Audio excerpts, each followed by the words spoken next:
Let's jump across this quiet Atlantic and go to where it's hot. In fact, record-breaking. The Wimbledon Championship started Monday, right? Much of Europe dealing with a miserable heat wave. Day one of the tennis matches at Wimbledon, and the temperature, it hit 32.3 degrees Celsius. And for all you Americans, that's about 90 degrees Fahrenheit. Let's take a live look at a hot London this afternoon. Certainly hot by London standards. Day two of the Wimbledon tournament, and much like yesterday, heat rules, those apply today. If you don't know what a heat rule is, this policy states that players can request a 10-minute break to cool down during play.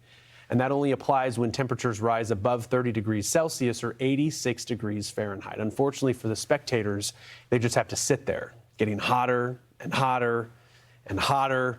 Let's bring in Fox News foreign correspondent Alex Hogan joining us from London this afternoon. Alex, good afternoon to you. Wimbledon today. If you're there, you must really love tennis.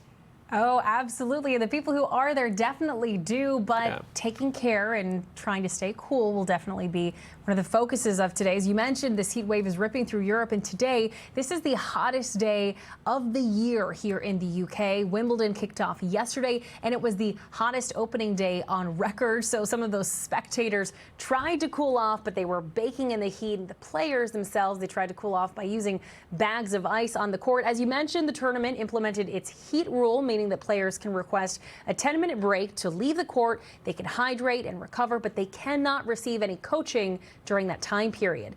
And across the continent, let's take a look at some of the record-breaking temperatures. So more than 50,000 people were evacuated from 5 regions in Turkey. This is as firefighters are continuing to battle the wildfires that have stretched across the country. And firefighters in France are doing the same, as people in Paris are cooling off by jumping in the river to try to escape some of these climbing temperatures. And the top of the Eiffel Tower is even closed because of the soaring temps, which are expected to hit close to 108 degrees Fahrenheit today.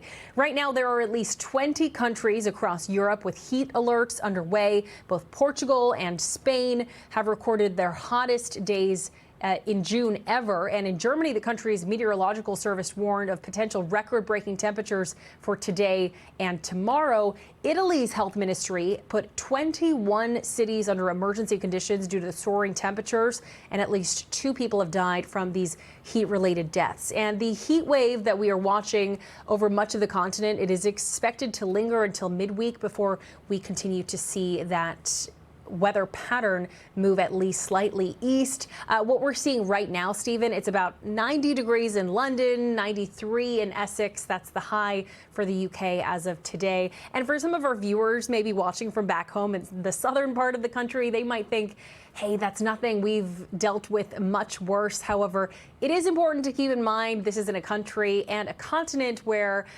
largely air conditioning is not considered common. Stephen. If you've ever been to London, you know it's hard to find that AC, and it's a luxury when you do. Well, stay cool. Appreciate that update. Yeah, no doubt. Europe's baking right now. Fox News foreign correspondent Alex Hogan. Thanks, Al. Thank you.